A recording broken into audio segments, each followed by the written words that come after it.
Hey everyone, welcome to the Java interview question series, where we break down the most frequent asked tricky Java questions topic by topic. I'm Amandeep Singh, an industry level trainer.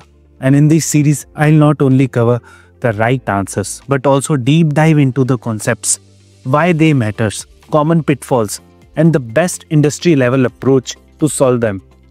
Whether you are a fresher preparing for a first job or an experienced developer aiming for the top tech companies, this series will boost your confidence and sharpen your Java skills.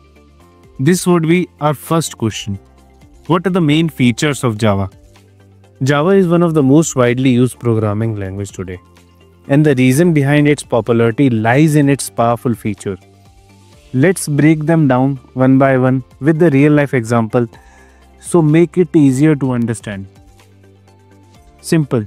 Java is designed to be simple and easy to learn.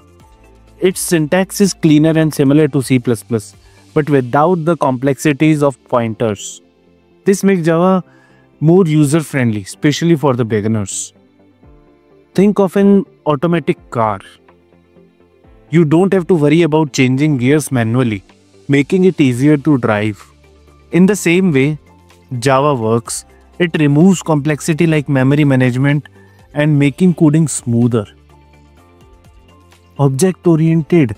Java follows object-oriented programming paradigm, which means it organizes code using objects and classes. It supports key OOPS principles like inheritance, encapsulation, polymorphism, and abstraction. Imagine a blueprint of a house.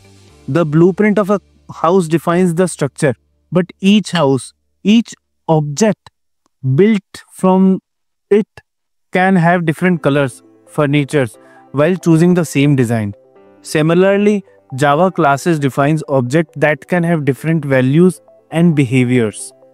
Platform independence.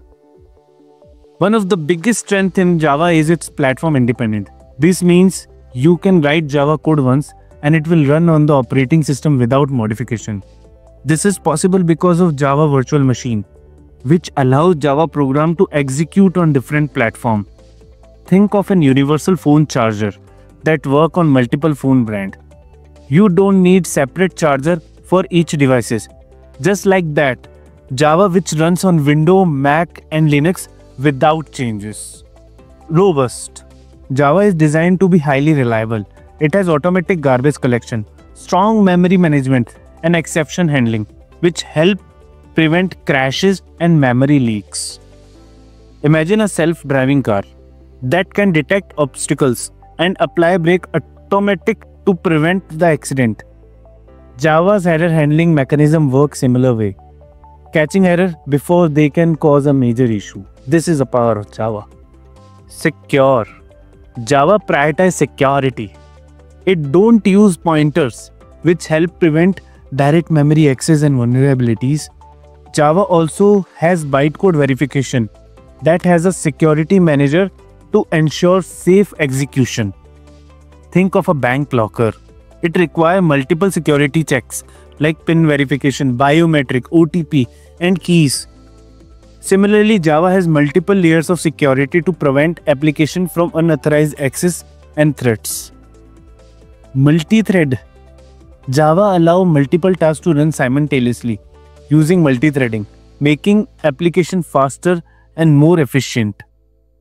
Imagine a restaurant kitchen where multiple chefs prepare different dishes at the same time. If only one chef works every time, service would be slow. Java's multi-threading allows the program to handle multiple tasks at once, improving performance. Dynamic. Java supports dynamic memory allocation and runtime modification, making flexible and adaptable. Think of a smartphone receiving software updates. New features can be added without replacing the phone. Similarly, Java allows modification at runtime without the need to rewrite entire code base. Extensible. Java is extensible, meaning it can integrate with new libraries and technologies, making it future-proof. Imagine a Lego set where you can keep adding new blocks, expanding the structure without starting over. Similarly, Java allows developer to integrate new functionalities and technologies while keeping the core application intact. So, these are the key features that make Java such a powerful and widely used language. Understanding these features will help you become better Java developer and confidently answer interview questions. Now, let's move forward toward our next question. What gives Java its write once and run anywhere nature? Java is known for its ability to run on multiple platforms without modification. But how does this actually works? Let's break it down into three key concepts. Bytecode compilation. When we write a Java code, it is first compiled by JavaC compiler into an intermediate form, which is called bytecode or a .class file. Let's see everything in live action. When we write a Java code, this would be compiled by our JavaC compiler. Okay, JavaC and my file name, interviewpractice.java. Now, this file will be compiled by our compiler, JavaC, and this will generate a .class file into the folder. Let's refresh it and see. This .class file is actually the bytecode. The text written in it is not human understandable. Okay, you cannot understand it. And this bytecode is actually responsible for making the Java platform independence. It can be executed on any OS that has Java virtual machine. Now, JVM plays a crucial role in Java's platform independence. It acts as an abstraction layer between the Java program and operating system. Each OS has its own JVM implementation, but they all understand the same Java code. Now let's understand how JVM works. JVM will work as a interface between the bytecode and machine code.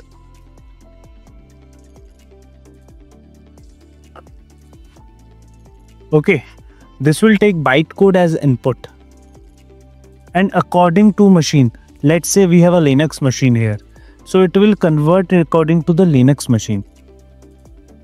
So this makes Java platform independence. Now let's move forward. Just-in-time compiler. To further improve the performance, JVM uses just-in-time compiler. JIT compiles frequently used bytecode into native machine code at runtime. This helps speed up execution while still maintaining Java's cross-platform compatibility. Let's understand how actually the just-in-time compiler works.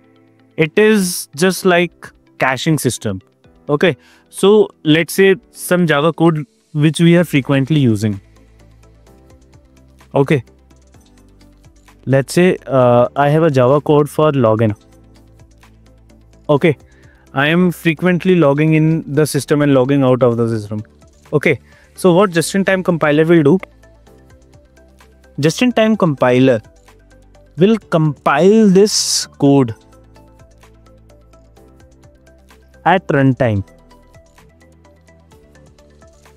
Okay, when this login system is required, it will compile that code at that time and convert it into the machine code. Okay, so that's how just-in-time compiler works. It improves the system speed.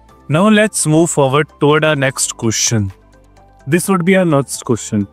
Explain public static void main string array of arguments in Java. The main method is the entry point for any Java application. When we run our Java application, the JVM will look for this specific method to start the execution. Let's break down each part of this method to understand its significance. First, public. Public means this method is accessible from anywhere. The JVM need to call this method from outside of the class. So it must be public. If we remove public, JVM won't be able to execute the main. Think of a public as an entrance door of a house. Okay, if it is locked, guests like JVM can't enter. Keeping it public ensures that JVM can access it. Second is static. The main method must be static, meaning it belongs to class, not an object. This allows JVM to call main method without creating an object of a class. If running static, JVM would need an object to call it, which would be complicated execution. Imagine a TV remote. You don't need to create a new remote every time you turn on the TV. Similarly, static lets JVM call main method directly without creating any object. Void. Void is the return type. The main method does not return any value, so its return type is void. JVM does not accept any output from main method. It just executes the code inside it. Think like a fire alarm. It detects fire and triggers the alarm, but does not return any value. Similarly, void main execute code, but doesn't return any value. Main, method name. Main is not a keyword but a standard method name that JVM search for the execution. This is where the Java program starts its execution. If Java were a movie, main method would be the first scene that the director played to start the movie. String arguments. This is an array of strings used to store command line argument passed during the program execution. Let's say if you run a Java class. Okay.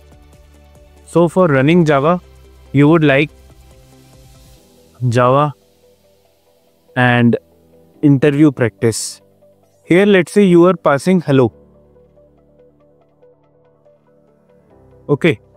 So this will be passed as an argument to this Java program. We can basically use it also. Now let's see this in live action. This is my Java program, and this I'm printing the argument array. Okay, I'm printing the first element of this argument array and the second element of this argument array. Now let's pass this argument to our Java program. So for executing Java file, we will use Java command, class name, and for providing our argument, by providing space, we will just write hello and world. Okay. So I'll get the output hello world. Now let's use hello dear. I'll get the output hello dear. So that's how it works. We can provide the argument in our command line, and this will be executed by using this string argument array. Now let's move forward to our next question, and that is, can we declare main method as private or protected with no access modifiers? In the last question, we understand about the main method, and here we have talked about the public access modifier. Now let's move forward to the next question. If you answer this question, the interviewer might ask you about this question also. Can we declare main method as private or protected with no access modifier?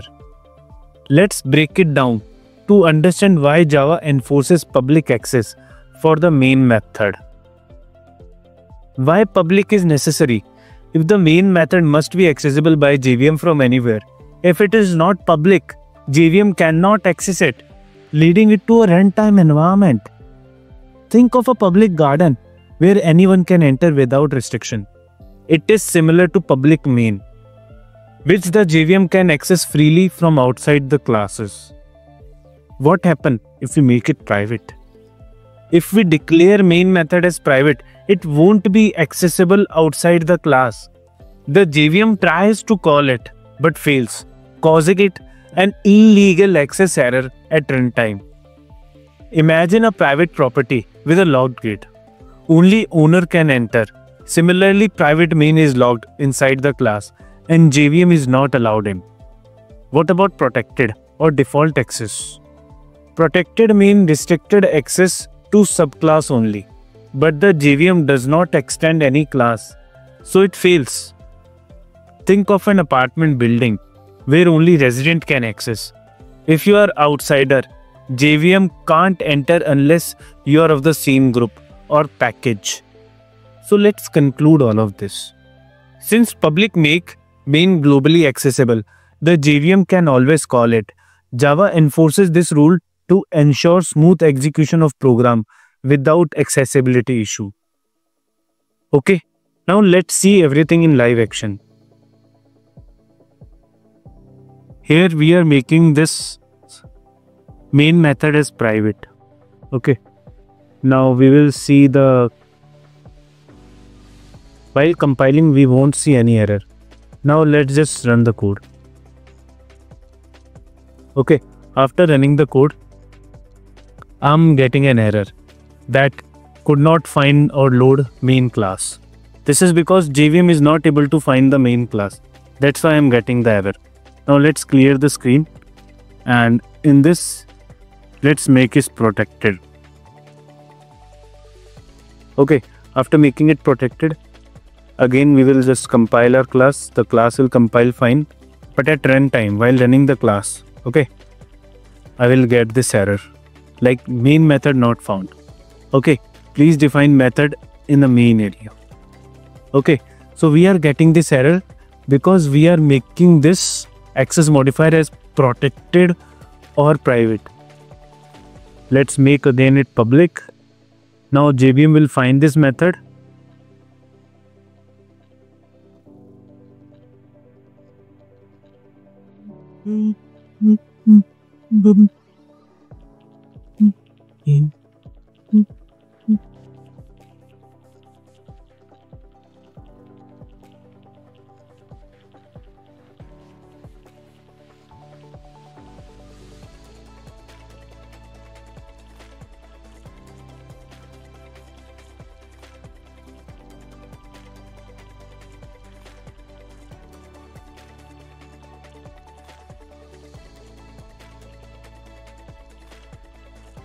Now we'll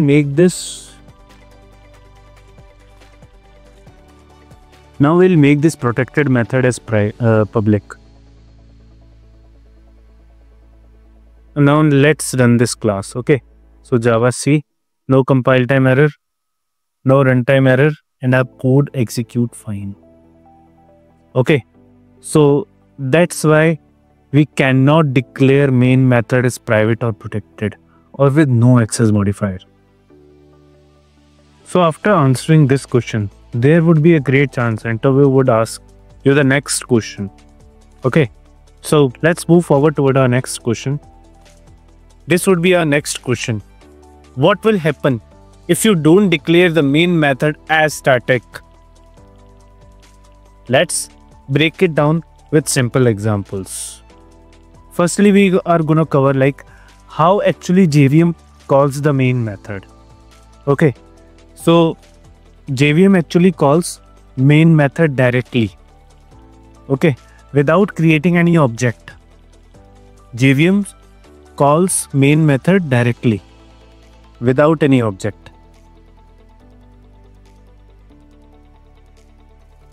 Okay, if we declare our main method as static, then JVM won't be able to call our main method directly without creating any object. Okay, so what static will do? Now next question is what static will do? Why it's creating any problem? So if the main method or any method that is not declared static, that cannot be called by any class, any JVM. How does JVM calls main method? JVM calls main method directly without creating any object. Okay, so JVM don't create any object for calling main method. Okay, main method doesn't require any object. Okay, so if main method is not static, an object of class would be required to invoke it. We need to create an object of that class to call the main method. Okay, so when the JVM calls the main method, okay, so program execution starts from that point. The program that we are creating, its execution starts when the main method is called. Okay, all the objects that we are creating, that will be created when our main method will be called. So if main method is not there, we are not able to create any object.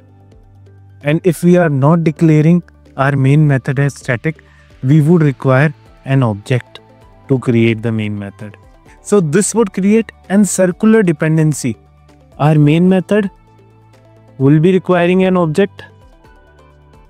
An object would require main method to get called for creation. Okay, so a circular dependency that is created. That's why it is most important to declare main method as static, so that our execution can start, we can create objects, so that we can do our further programming. Imagine a hotel room where the room key is inside the locked room.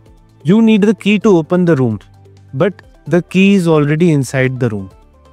There is a circular dependency here. Like, you cannot enter the room without the key, but you must have the key to open the room to get the key. So you are understanding, this is the circular dependency which we will face if we are not declaring our main method as static. That's why the static is necessary. Static work as a master key. Okay, if you have a master key, you can enter any room without any need of actual key. Let's say you leave your key inside a room, so you are having a master key. So static work as a master key for that room. Okay, so static ensures that main method can be executed directly by JVM, avoiding any object dependency. That's why enforces public static void main.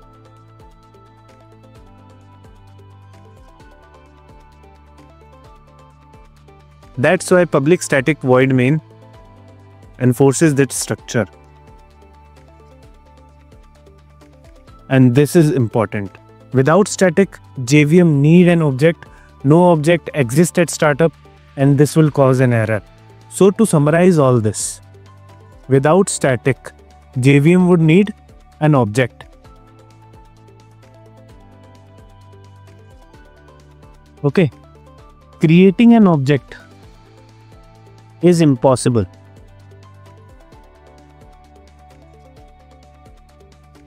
Is not possible before executing main method. Okay, so this would create an circular dependency. Okay, we would require main method to be called for creating an object. Okay, an object would require main method to be called. In the next session, we will explore more topics. If you found this helpful, like, share and subscribe.